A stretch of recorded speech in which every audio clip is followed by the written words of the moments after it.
सीमा पर तो जवान तैनात ही है। मान लो जरूरत पड़ जाए दो चार, हाँ वो तो हमें पूरा भरोसा है, हमको तो इस देश के युवाओं पर पूरा भरोसा है।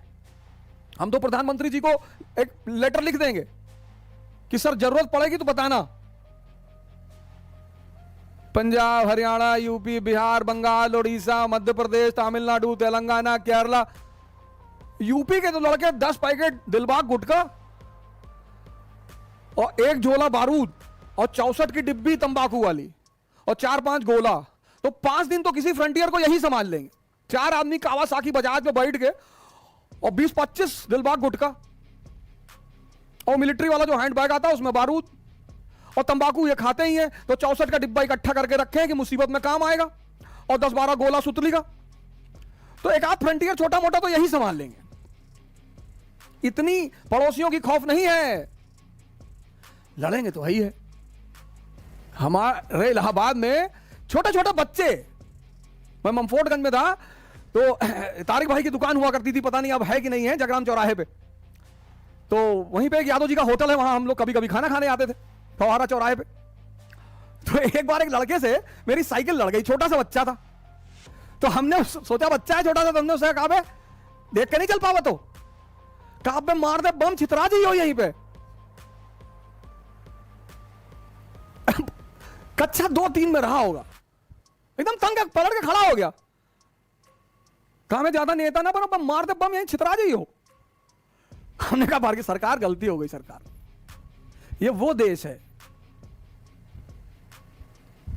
यहां कभी लड़ने वालों की कमी नहीं रही, लेकिन हम आदर्श लड़ाइयां लड़ते रहे। तो अब राजपूतों से लड़ना है, और राजपूतों ने सबका जीना हराम कर दिया। इल्तुतमिश का, रजिया का, बलबन का, अलाउद्दीन का, सबको पानी पिलाया राजपूतों ने, जी भर के पिलाया। अलाउद्दीन तो धोखे से जीता ना, वो तो कहता भी है। जब अकबर का शासन आया तो अकबर ने बीरबल से पूछा कि बीरबल यार एक बात बताओ, ये राजपूतों को क्या चाहिए यार? बोला सरकार इनको 2 चीज चाहिए। बोले बताओ? बोले सरकार एक तो इनको चाहिए इज्जत। अरे बोला बोरे में भर के दे दो यार, इज्जत कौन सा पैसा लगता, दे दो इज्जत, दो इनको खूब भर भर के इज्जत दो।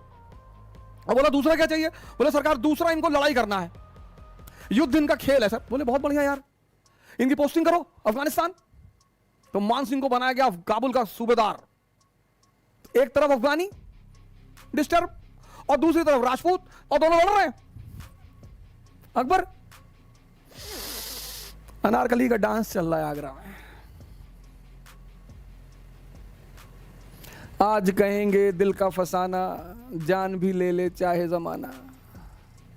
और पर्दा नहीं जब कोई खुदा से, बंदों से पर्दा करना क्या, जब प्यार किया तो डरना क्या। अब बीरबल और अकबर जाम पे जाम लड़ा रहे हैं, राणा उधर लड़ रहे हैं। यह है समझदारी।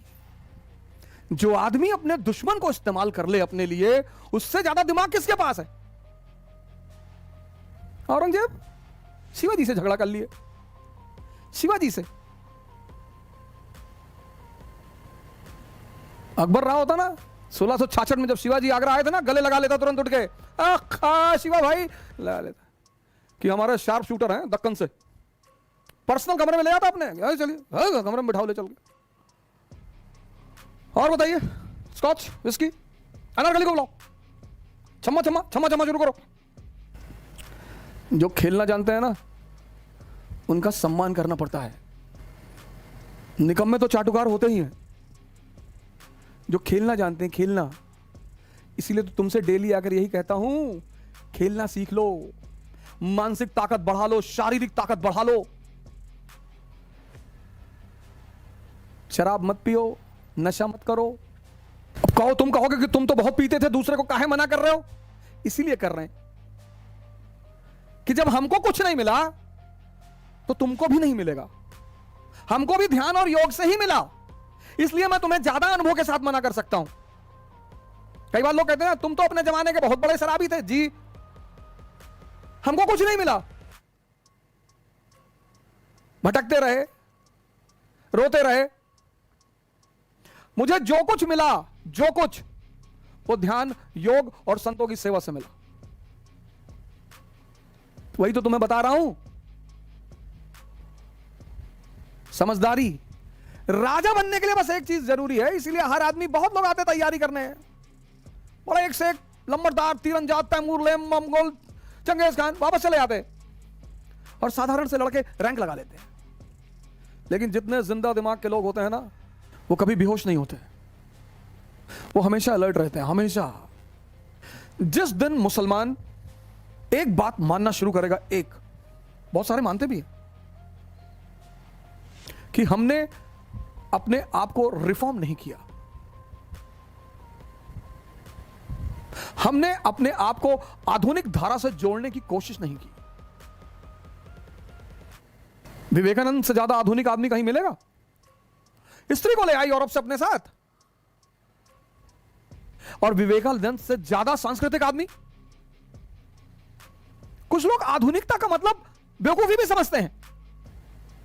मैं बेवकूफी की बात नहीं कर रहा हूं। धोती पहनने से कोई आदमी देहाती नहीं होता, और जीन्स पहनने से हर आदमी माइकल जैक्सन नहीं हो जाता। तो रिफॉर्म करना पड़ेगा, तुमको बदलना पड़ेगा अपने आप को, क्योंकि समय इतनी गंदी चीज है कि जिसने समय के साथ अपने आप को नहीं बदला, उसको समय ने उड़ाकर फेंक दिया। क्योंकि भगवान तो सबका है ना। बहुत से लड़के हैं जो नास्तिक हैं, वो आईएएस का सिलेक्शन होता है उनमें, उनका, वो राजा बनते हैं, कैपिटलिस्ट बनते हैं, इंडस्ट्रियलिस्ट बनते हैं। तो ये जो लोग मंदिर जाते हैं, डेली मस्जिद जाते हैं, इनको बड़ी टेंशन होती है कि भला ये आदमी जो है, जैसे बड़े सारे मेरे मित्र कहते हैं तारिक फतेह, क्या नहीं नहीं, तारिक फतेह तो कयामत के बाद भी दोजख में रहेगा। तारिक फतेह रहे चाहे ना रहे, तुम तो पहले से हो, वो तो बाद में रहेगा, तो बाद में जाएगा दोजख में। सुनो सुनो, कह क्या रहा है,